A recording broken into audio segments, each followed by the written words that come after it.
Tantor Audio, a division of Recorded Books, presents The Watchmakers, a powerful World War II story of brotherhood, survival, and hope amid the Holocaust, by Harry Lenga and Scott Lenga, narrated by Barry Abrams. Co-author's note: I can't clearly place my first childhood memory. Perhaps it was watching President John F. Kennedy's funeral on our black-and-white TV in November 1963. I was 2 months shy of my 3rd birthday. President Kennedy's son John was about my age, and my family made a big deal out of that when John walked in the funeral procession and saluted his father's coffin. But I'm sure that even before the Kennedy assassination, I knew that my dad, Harry Lenga, was from a small town called Kozhnitz, and that his mother had died in childbirth when he was around 4 years old. That event marked the end of his childhood and continued to reverberate through mine. At 5, I didn't know what a concentration camp was, but I knew that my dad had a blue number tattooed on his arm from a place called Auschwitz. Sometimes I used to stare at it when he sat at his workbench fixing watches, or when he reached for his glass of soda on a hot summer day. It was not something that eventually seemed normal or that I ever stopped noticing, like a mole or a scar. Many Shoah, that is, Holocaust survivors, were not able to speak about what happened to them during World War II. My dad was on the opposite end of the spectrum. Around 1960, 11 years after he had moved to the United States, he started to have terrible nightmares about the concentration camps. He used to cry and yell for help, and my mom would shake him out of the dream. "Harry, you are here in America," she would tell him. "You are in bed. You're a free person." One day he ran into another Shoah survivor, and they shared some wartime memories. That night, he didn't have any nightmares. From then on, he never stopped telling us his stories at the dinner table or during evening walks around our suburban neighborhood in St. Louis, Missouri. From listening to these stories, I understood that I shouldn't complain to my dad about uncomfortable dress shoes, a choking tie, or other difficulties at school that didn't measure up to the sufferings of his childhood. Even as he belittled my problems, these are problems, he also viewed them as a source of pride. We were not living in poverty or in fear of persecution. I was growing up in America. In his eyes, that meant I could do anything. In my teens, I continued to listen to my dad's stories with respect and found them interesting. But the Shoah and Jewish identity wasn't my thing. I was busy trying to carve out a self-image as a regular American kid. That changed in my late 20s and early 30s as I learned to embrace my legacy as the son of a Shoah survivor. I also grew to appreciate how rare and important my dad's stories are in the context of both the existing Holocaust literature and the larger historical record. Of the 3.4 million Jews living in pre-war Poland, some 320,000 survived, the only remnant of the vibrant Jewish culture that had developed there for over 1,000 years. Of the 320,000 survivors, only 40,000 to 50,000 had been stuck in the German occupation zone in Poland. My dad and his brothers were part of this small group. Their ability to fix watches enabled them to create windows of opportunity in the black market economy of the German camps and became a powerful key to their survival. Unlike the vast majority of prisoners, they could influence their fate. Moreover, they were willing to take harrowing risks to stay together. From 1989 to 1993, when my dad was in his early 70s, I interviewed him for some 37 hours to record the stories I had heard over the years and to fill in the context that would make them fit together as a coherent, detailed account. He told everyone we were writing a book. I wasn't so sure. Then he fell ill and passed away in the year 2000. For the next 15 years, I was content to tell my kids stories about the Zaidi grandfather whom they never really knew. From the time my daughter Orly was about 10 years old, she had been threatening to write this book herself if I didn't take up the challenge. In my early 50s, I finally harnessed the maturity as well as the inspiration from Orly to take on this project. This book is written in my dad's first-person voice and style of communication.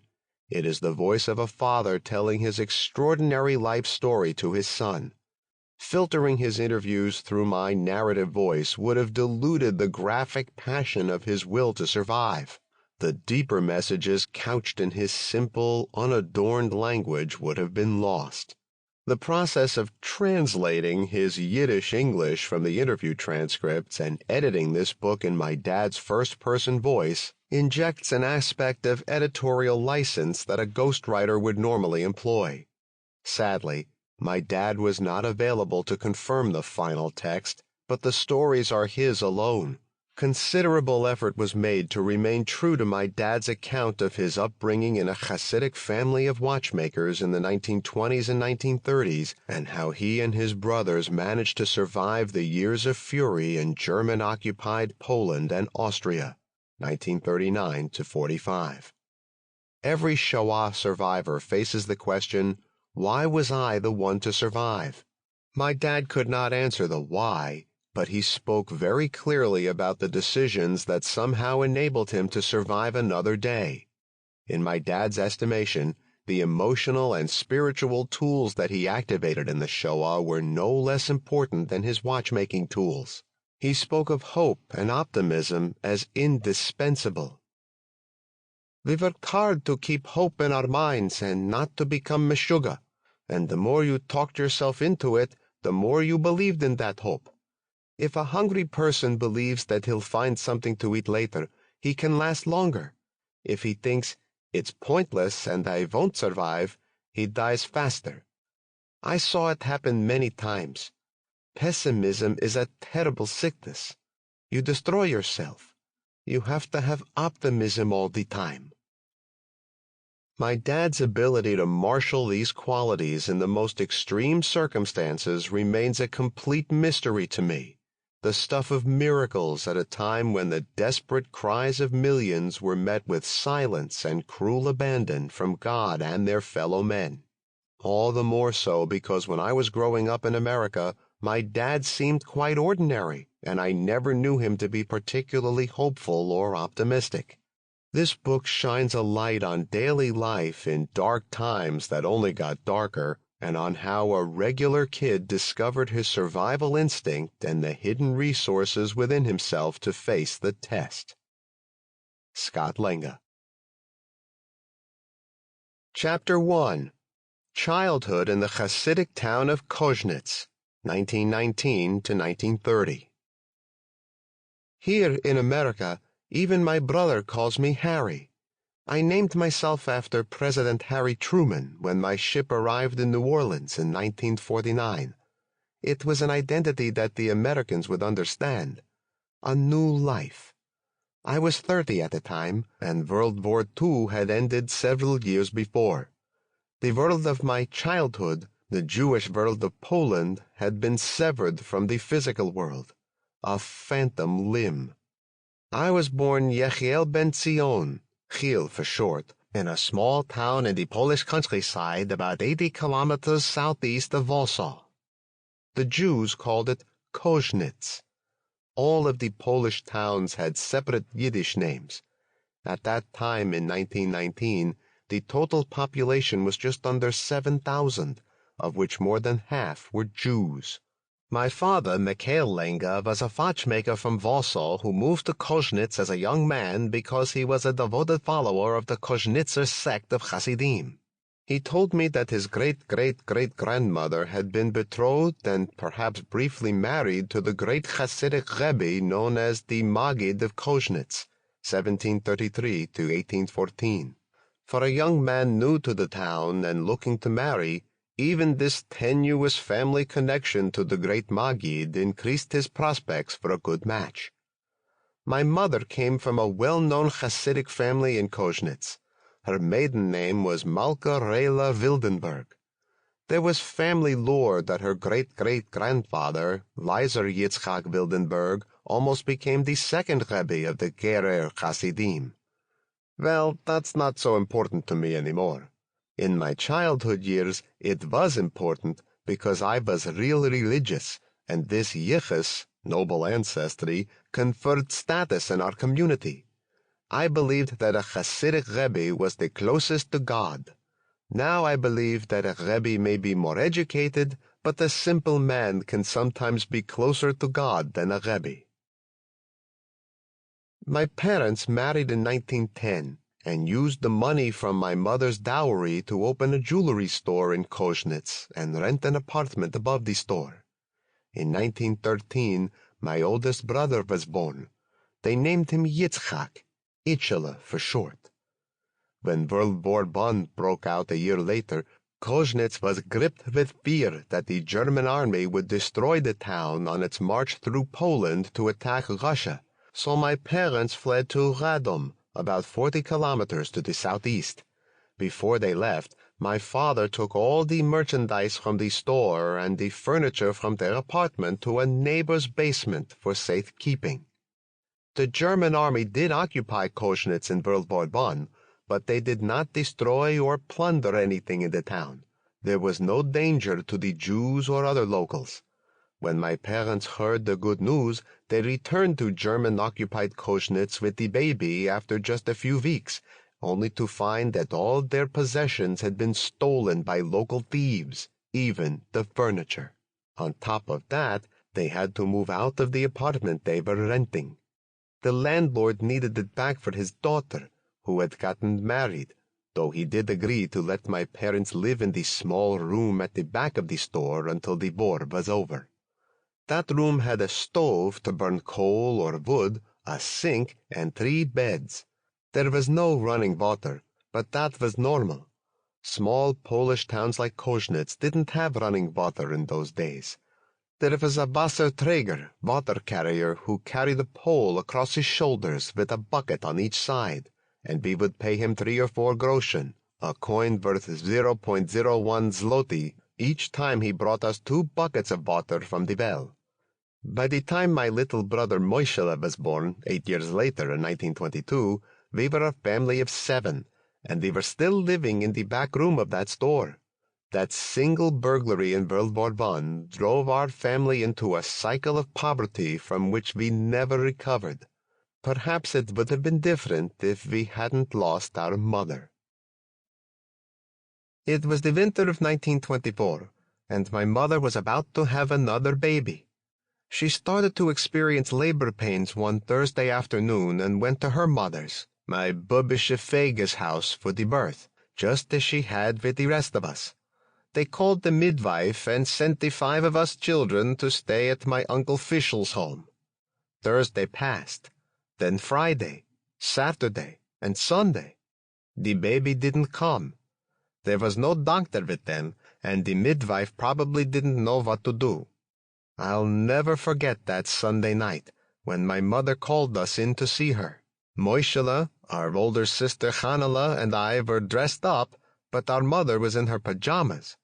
She took Moishela, who was 2 at the time, into the bed with her, and when she saw that I was jealous, she said, "Chilchu, come in too."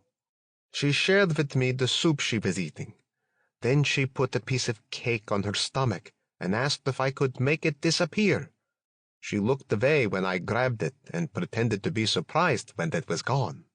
I hugged her and clung to her. I cried. I was only 4 years old, and Hanala was 6, but I understood that something was not right. My mother kissed us, and tears fell from her eyes. Then my father took us back to Uncle Fischel's house. It was only when we were older that we heard the details of what happened. My grandmother had told my parents to go to Radom and find a doctor named Peshka, who was an expert in delivering babies and knew how to perform cesarean operations. The only way to reach Radom was by bus, and there was only 1 bus per day. There were no taxis in those days. My father asked my mother to go, but she refused.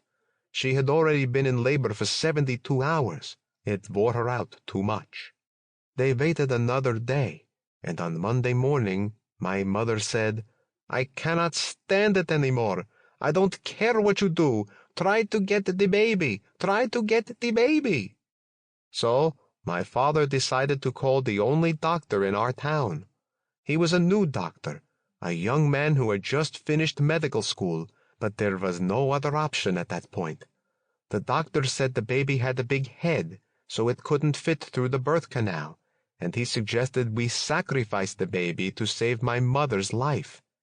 When he put in the instruments, he pierced the baby's back and lungs. Only then he understood that the baby was lying sideways. He turned it and pulled it out, dead.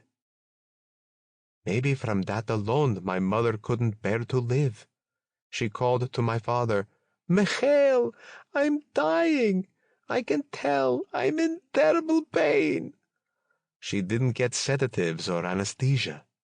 Nothing. She was fully cognizant and had seen everything. She died right there. My father and my two older brothers, Itzhela and Mailekh, were standing there in the room with her when that happened. Bubish's house only had one room. Meanwhile, that night, Chanele, Moishe, and I were at Uncle Fishel's, lying together in one bed, when our father came in crying and knocking on his head with his fists. I remember it like it happened today. He said, "Children, you don't have a mother anymore. Your mother died. She died." I had a hard time accepting that my mother was really dead. I hadn't seen her dead. I had just seen her alive the previous night when she took me into her bed. Tuesday was the funeral. Moishe, Chanele, and I were not allowed to attend. Kids didn't go to funerals until they were about 9 or 10 years old. My two older brothers went. The next thing I remember is sitting Shiva, the traditional 7-day mourning period under Jewish law, in my grandmother's house, where we had all been sleeping. My father brought us candies so we'd behave when people came to daven or pray and console the family. They didn't talk to me, but everybody who came cried. I overheard their conversations, but I still couldn't digest exactly what was going on. No relatives visited my father after the Shiva. Later, I was told that my grandmother blamed my father for my mother's death. She believed that he was too stingy to take her to Radom on the bus. My father didn't accept full responsibility for her death. He hadn't known she needed a cesarean surgery to deliver the baby, and my mother had refused to go to Radom. They didn't think there would be time. If he had known her life was in such danger, of course he would have taken her. My mother died on the 16th of Shevat on the Jewish calendar. It was in late January. 1 month later, on Purim, my father sent Itzhela and Mailekh with a cake for Shalach Munis, a traditional Purim gift of food, to my grandmother's house, where Moishe and I were still staying. When they delivered the holiday greeting for my father, my grandmother said to them, "A gittin' good Purim. Take that cake to your mother in the cemetery. I don't want anything from him." So my brothers went back to my father with the cake and her message. My father was enraged. It was unforgivable that she said such a thing to the children. After that, Moishe and I moved back home. My father and grandmother didn't talk to each other anymore, and they didn't see each other. Nothing. My uncles and aunts also cut off all contact with my father. Their relationship with him was finished. It became an abiding hatred. My father felt that he was forsaken by everybody. It was a terrible thing for him. He didn't have any family in Kozhnitz. The only relatives we had were from my mother's side. When I was older, I would discover that my older brothers also blamed our father for her death. They thought he should have taken her to Radom no matter what, that he shouldn't have listened to her because she was in too much pain and too exhausted to decide for herself. Of course, it's easy to look back and say what should have been done. The tragedy of my mother's death hung over every aspect of our family life and followed me into adulthood. I don't have many memories from when she was alive, but I do remember when I was 3 years old and everybody had to be dressed in new clothes for Passover. My mother bought me a sailor's uniform with a big collar and a hat with ribbons and a tie. Oh, that was beautiful. I was really very happy. My father was left with 5 children under the age of 11, and he didn't have anybody. He tended the store, and at night he cooked and took care of Moishe. Passover came 30 days after Purim, and my father did everything to prepare for the holiday all by himself. It was just him and us kids at the Seder, the first without our mother. The next day after shul, synagogue, my father was tired. He told me and my sister to take care of Moishe, and he went to take a nap. It was a nice day, and the 3 of us sat outside, playing. Moishe was a mess with a full diaper, but Chanala and I didn't know how to do anything. What can you expect from a 6-year-old girl and a 4-year-old boy? A neighbor came by and saw what was going on, and she fed the baby and took off his verkackte, soiled diaper. Then she went to tell my grandmother about it. My Bubische came over and found us outside. "I'm going to take the baby, and from now on he will be with me," she said. My sister had the sechel, or good sense, to say, "Why are you doing this? Our father told us to watch the baby before he went to lie down. He'll wake up and won't see Moishe. I'm going to tell my father." Bubische replied, "Don't wake him up. Don't say nothing to him." Then she grabbed the baby and left. We knew that our father and Bubische didn't like each other, but for me and my sister, she was still our grandmother. We belonged to her family. Our father told us not to visit her, but we sometimes did anyway without his knowledge. When our father woke up, we told him that Bubische had come and taken Moishe. He started to yell, unleashing on us all the pain that was in his bitter heart. Then he sent us to bring back Moishe. We cried to her, "Bubische, give us back the baby because our father will kill us." She said, "He won't kill you. He'll be glad that somebody is taking care of the baby. The baby is better off staying with me, and that's all. Tell him not to send you any more. If he wants to come, I'll give him what's coming to him. He didn't have any business going to sleep and leaving little babies to take care of a baby." So we told him what she said, and that was the end of it. Moishe was staying with her. I thought it was wise that she should take Moishe. My sister was glad too. As young as we were, we understood that he would be better taken care of by Bubische and our Aunt Perla, who wasn't married yet and still lived at home. Before that, my sister and I had the responsibility of taking care of Moishe all day while our father worked in the store. Later, when Moishe could walk and talk a little more, Bubische would send him to our house every morning with a linen sack hanging from his neck to get some bread rolls from us. He would announce, "I came here for the rolls. You are supposed to give me rolls." When my father put in the rolls, he'd run outside to where Bubische was waiting for him. It was a chance for him to have a little contact with the family. A few months later, in the summer of 1924, my father's friends convinced him to send Mailekh and Moishe to yeshiva in a different town called Kozhnitz. They said it was too much for him to take care of so many children. It would be easier for the time being. In our home, everything was always for the time being. Moishe was 11 and attended the 3rd grade in public school. Mailekh was 9 and was in the 2nd grade. Most religious people, especially Chassidim, didn't want to send their children to the Goyish, non-Jewish public schools. My father believed that it was good to have a secular education in addition to the Jewish education. But now, my brothers would go to a faraway town and receive only a strict religious education in a famous yeshiva.